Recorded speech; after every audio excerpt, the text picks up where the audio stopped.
2025년 8월, 나는 더 이상 날씨 예보를 보지 않는다. 왜냐하면 매일이 역대급이고 매일이 최악이기 때문이다. 뉴스에서는 오늘도 폭염이라 말하지만 그것은 단지 수치일 뿐이다. 진짜 현실은 그보다 훨씬 더 가혹하다. 인간이 상상할 수 있는 더위의 경계를 이미 넘어선 것이다. 중국 대륙은 지금 문자 그대로 불타고 있다. 단순한 수사적 표현이 아니다. 실제로 땅이, 공기가, 구조물이 타오르고 있다. 기온은 낮 43도를 넘기기 시작했고 밤에도 35도를 유지하며 휴식이라는 개념을 무력화시켰다. 밤에도 시원하지 않다는 수준이 아니라 밤에도 숨 쉴 수 없다는 고통이다. 한밤중에도 거리는 후끈거리고 창문을 열면 열기가 들어오고 닫으면 숨이 막힌다. 선택지는 없다. 이것은 생존의 위기다. 특히 신장성 투르판 분지에서는 지표면 온도가 무려 73도까지 치솟았다. 나는 처음에 오보인 줄 알았다. 그러나 위성 관측과 현장 영상이 그것이 사실임을 증명했다. 그곳에서 인간은 걷는 것조차 불가능하다.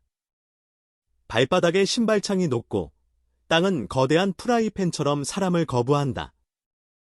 생명은 말라 죽고 전자기기조차 스스로 전원을 꺼버린다. 이런 상황에서 사람들은 어떻게든 버티려 한다.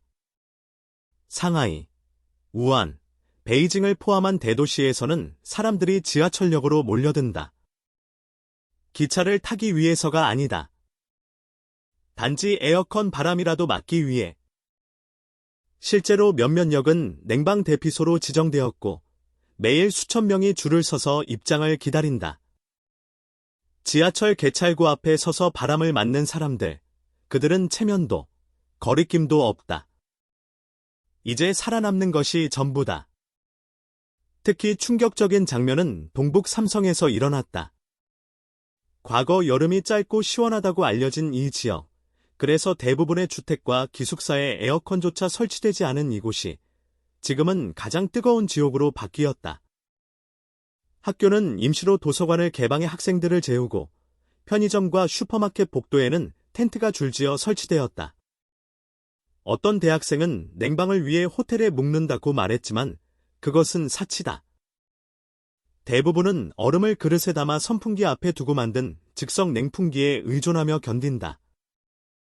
그건 바로 무생물의 폭발이다.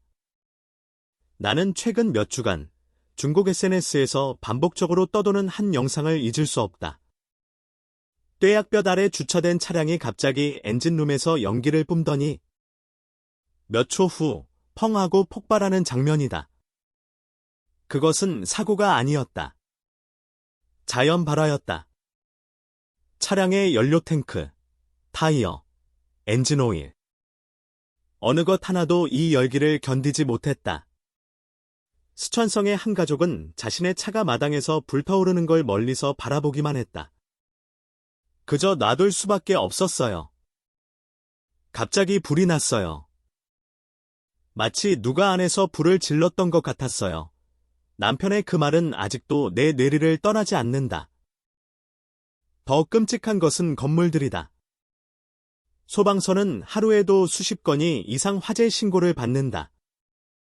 특별한 원인도 없이 오래된 건물의 지붕이나 처마 끝에서 연기가 피어오르는 것이다. 분석 결과는 충격적이다. 열에 의해 건물 내부의 목재 구조물이 자연 발화한 것이다. 불씨도, 전기도, 불장난도 없었다. 단지 더웠기 때문에 불이 붙은 것이다. 나는 이 시점에서 묻고 싶다. 이것이 과연 자연현상인가? 아니면 재앙인가? 인간이 만든 도시, 인간이 만든 기술, 인간이 만든 질서가 지금 무너지고 있다. 더 이상 기후변화는 먼 미래의 과학이론이 아니다. 그것은 지금 여기, 발밑에서 우리를 덮치고 있다. 그리고 그 절정의 상징이 바로 다음 장면에서 벌어졌다. 2025년 8월 2일 오전 11시 47분경 베이징 도심 하늘에 이상한 기류가 감지됐다. 처음엔 누군가 담배를 피웠다고 생각했을지 모른다. 그러나 그것은 연기였다. 자금성 북동쪽, 외부인의 시선이 닿기 어려운 부속 건물 지붕에서 회색 연기가 피어오르고 있었다. 그리고 곧 불기둥이 형성되기 시작했다. 내가 이 이야기를 전하면서 가장 마음이 아팠던 건 바로 그 은폐였다. 정부는 이 사건을 국가적 수치로 간주했고 철저히 묻어버리려 했다. 그들의 심정도 이해는 간다. 자금성은 중국 문화의 자존심이다. 그것이 하찮은 날씨, 즉 더위 때문에 타들어갔다는 사실은 체면상 받아들일 수 없는 진실일 것이다. 하지만 문제는 그들이 숨기려 했다는 점이다. 진실은 은폐한다고 사라지지 않는다. 오히려 더 큰 불안과 공포를 낳는다. 나는 이 작은 불길이 중국이라는 문명의 균열을 보여주는 상징이라고 본다.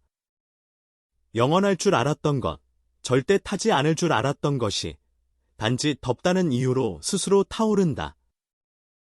그 자체로 충격이며 기후 위기의 절정이다. 정부는 아무것도 인정하지 않았다. 관련 부처는 일절 언급을 삼갔고 국영 언론은 철저히 침묵을 유지했다. SNS에서는 관련 키워드가 차단되었고 유포자들은 신속하게 계정 정지 또는 처벌을 당했다. 그러나 이 은폐는 오히려 대중의 불안을 더욱 키웠다. 나는 여기서 중국 당국의 모순을 보았다. 자금성은 그들에게 단순한 유산이 아니다. 그것은 권력의 기호이고 체제의 상징이다. 그렇기에 자연이라는 통제 불가능한 존재가 그것을 위협했다는 사실은 그 자체로 위험한 진실이다. 이들은 그것을 숨겼다. 하지만 어쩌면 가장 위험한 건 숨기는 그 행동일지도 모른다. 불길은 꺼졌지만 그 상징성은 지금도 타오르고 있다. 우리는 이제 질문을 던져야 한다. 만약 자금성이 불에 타기 시작했다면 그 다음은 무엇인가? 자금성의 불은 단지 역사적 건물의 화재가 아니다. 그것은 기후 위기가 단순히 농업이나 건강을 넘어 문화와 정체성까지 위협하기 시작했음을 뜻한다. 중국은 자국 문화의 정수로 여겨지는 자금성조차 이제는 더위에 의해 파괴될 수 있다는 사실을 외면할 수 없게 됐다. 나는 이 장면을 보며 한국의 경복궁을 떠올렸다. 똑같이 수백 년 된 목재 건축물. 만약 서울의 기온이 43도까지 오르고 몇 날 며칠 햇볕에 그을린 지붕에서 자발적인 연기가 피어오른다면 우리는 어떻게 할 것인가? 우리도 결코 안전하지 않다. 더 나아가 이는 단지 동아 시아만의 문제가 아니다. 파리의 루브르, 로마의 콜로세움, 이스탄불의 아야 소피아. 인류의 문화유산들은 지금 이 순간에도 폭염과 환경 변화 속에서 침식되고 있다. 기후 위기 속에서 아이러니컬하게도 사람들은 더위를 견디기 위해 에어컨에 의존하고 있다. 중국 전역에서는 에어컨 판매량이 급증했고 특히 북부 도시에서는 8배 이상의 증가율을 기록했다. 이로 인해 전력 수요는 사상 최고치를 경신했고 발전소들은 풀가동 중이다. 그러나 이 모든 시스템은 결국 탄소를 배출한다. 우리는 더위를 견디기 위해 다시 더위를 만드는 순환고리 안에 갇혀 있다. 자금성을 불태운 열기는 단지 태양 때문만이 아니라 인간이 만든 그 열기 역시 원인이라는 사실을 인정해야 한다. 기후 재앙은 우리가 만든 괴물이다. 그리고 지금 그것이 우리의 문화재를, 우리의 역사와 정체성을 하나씩 집어삼키고 있다. 자금성의 불은 꺼졌다. 그러나 그것은 단지 하나의 불씨였을 뿐, 본질적인 위기는 아직 끝나지 않았다. 그리고 아마 앞으로 더 많은 자금성이, 더 많은 문화와 문명이 비슷한 운명을 맞이하게 될지도 모른다. 지금 우리가 해야 할 일은 이 경고를 외면하지 않는 것이다. 나는 묻고 싶다. 이 불길 앞에서 우리는 무엇을 지킬 것인가? 문화인가? 문명인가? 아니면 결국 아무것도 지키지 못한 채 무너질 것인가? 지금 이 순간, 자금성의 불은 우리 모두를 향해 묻고 있다. 그리고 그 대답은 오직 우리가 어떻게 행동하느냐에 달려 있다. 감사합니다.